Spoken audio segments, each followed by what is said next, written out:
nih anak-anakku semua kelas 10? Semoga masih dalam keadaan sehat walafiat. Kita masih belajar dari rumah. Baik, kembali lagi bersama saya, Bapak Mahmudi Pradayu Esos, dalam pelajaran Sosiologi. Sosiologi mengasyikkan. Nah, pada pertemuan kita minggu ini, kita akan membahas mengenai lembaga sosial. Nah, dari anak-anak semua, apakah ada yang tahu apa arti dari lembaga sosial itu? Ada yang tahu? Nah, kalau tidak, kita akan mempelajarinya. Nah, yang pertama yang kita pelajari ialah pengertian lembaga sosial. Lembaga sosial berasal dari bahasa Inggris, yaitu social institution, yang mengarah pada dua arti. Yang pertama ialah sistem nilai dan norma, yang kedua adalah bentuk atau organnya. Nah, di Indonesia masih terjadi perdebatan pengertian atau istilah yang digunakan untuk lembaga sosial ini. Nah, menurut Kuncoro Ningrat, ia mengatakan bahwasannya lembaga sosial itu tidak cocok digunakan di Indonesia. Karena Kuncoro Ningrat ini lebih mengutamakan sistem nilai dan norma. Nah, maka menurut Kuncoro Ningrat, lembaga sosial itu lebih tepat diganti namanya menjadi pranata sosial. Nah, sedangkan menurut Selo Sumarjan mengatakan bahwasannya lembaga sosial itu sudah cocok. Nama lembaga sosial itu sudah cocok digunakan. Kenapa? Karena lembaga sosial itu ialah menyusun struktur kaidah-kaidah yang ada di dalamnya. Bukan hanya sekedar mengatur, bukan hanya sekedar membuat peraturan, tetapi sudah menyusun keseluruhan. Nah, maka lebih cocok apabila lembaga sosial itu berlaku di Indonesia. Dari perdebatan antara dua ahli Indonesia tadi, dapat kita simpulkan bahwasannya pengertian dari lembaga sosial ialah tatanan norma yang sengaja dibentuk, diubah, dipertahankan sesuai dengan kebutuhan hidup. Nah, itulah yang dimaksud dengan lembaga sosial. Nah, yang kedua, kita akan membahas proses terbentuknya lembaga sosial. Nah, secara proses, lembaga sosial itu terbentuk melalui dua cara. Yang pertama ialah secara tak direncanakan. Lembaga sosial yang tidak direncanakan maksudnya adalah lembaga sosial yang dibuat secara berangsur-angsur, tidak menjadi sekaligus. Nah, dia mengikuti perkembangan zaman, dia mengikuti kebutuhan-kebutuhan yang akan dibuat. Nah, saya contohkan. Misalnya ini, dalam tatanan pasar ekonomi.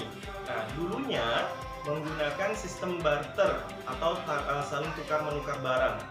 Namun, karena dirasa barter itu kurang memuaskan, sekarang orang menggunakan mata uang sebagai pertukaran barangnya. Kami memberikan kamu uang, kamu memberikan saya barang. Nah, itu ialah lembaga sosial yang tidak direncanakan. Nah, proses ini membutuhkan waktu yang lama karena sistemnya harus berangsur-angsur.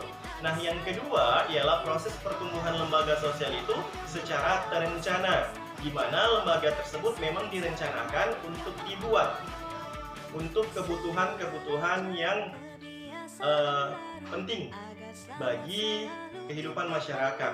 Saya contohkan apa? Lembaga yang memang direncanakan sengaja untuk dibuat. Nah, contohnya ialah lembaga pendidikan.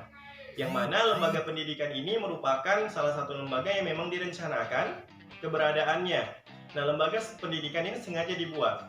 Nah, kalau seandainya tidak ada lembaga pendidikan, nah bagaimana seorang anak itu bisa bersekolah, kan? Nah, maka lembaga pendidikan ini merupakan salah satu contoh lembaga yang sengaja dibuat. Nah, itu ialah proses terbentuknya lembaga sosial. Yang pertama tidak direncanakan, yaitu yang dibuat secara berangsur-angsur. Yang kedua ialah yang direncanakan. Yang selanjutnya ialah karakteristik lembaga sosial. Nah, lembaga sosial sendiri memiliki 6 karakteristik. Apa saja karakteristik dari lembaga sosial? Yang pertama, lembaga sosial memiliki simbol. Nah, saya contohkan simbol pada lembaga sosial, salah satunya ialah logo. Dari setiap lembaga memiliki logo. Misal nih, dunia pendidikan, logonya adalah Tuturi Handayani. Nah, kemudian yang kedua, saya contohkan misalnya nih, lembaga hukum. Nah, lembaga hukum biasanya logonya itu ialah timbangan. Nah, itu merupakan simbol dari karakteristik yang pertama. Nah, kemudian yang kedua, karakteristik lembaga yang kedua ialah memiliki tradisi. Nah, tradisi itu maksudnya apa? Nah, tradisi atau tata tertib. Di dalam sebuah lembaga sosial itu ada kegiatan yang dilakukan secara berulang-ulang. Nah, program kerja yang dilaksanakan secara berulang-ulang ini kita sebut dengan tradisi.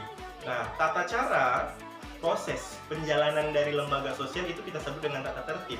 Nah, ini kita sebut, ini karakteristik yang kedua, yaitu tata tertib, memiliki tata tertib atau memiliki tradisi. Nah, yang ketiga, karakteristik lembaga sosial itu ialah umurnya atau usianya lebih lama. Nah, maksudnya gimana? Lembaga sosial ini memiliki umur yang panjang atau lebih lama dari manusia bisa saja. Nah makanya misal nih, orang yang membentuk suatu lembaga kemudian dia meninggal dunia, lembaga itu masih bisa terjalankan, dijalankan oleh orang lain. Makanya karakteristik yang ketiga ini, lembaga sosial itu memiliki umur atau usianya itu lebih lama dibandingkan dengan manusia. Yang keempat,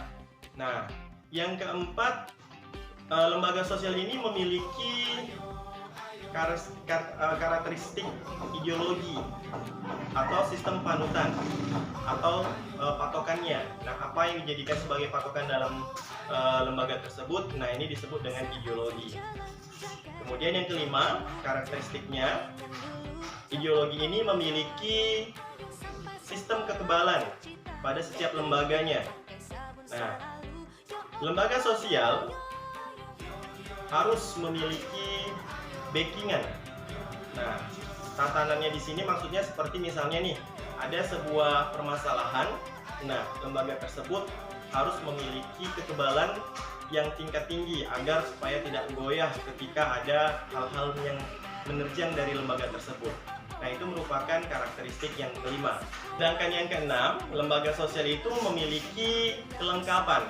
Nah, maksudnya seperti apa? Nah, lembaga sosial itu dalam proses menjalankan aktivitasnya terdapat kelengkapan-kelengkapan sebagai daya dukung untuk bisa berjalannya suatu lembaga tersebut. Nah, itu merupakan 6 karakteristik dari lembaga sosial. Nah, selanjutnya ialah fungsi lembaga sosial. Nah, apa saja fungsi lembaga sosial? Nah, lembaga sosial memiliki 2 fungsi utama. Yang pertama ialah fungsi manifest. Fungsi manifest itu apa? Ada yang tahu?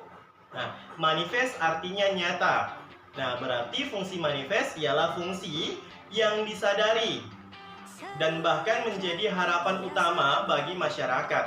Nah, contohnya dalam keluarga, sosialisasi merupakan fungsi manifest dalam lembaga keluarga.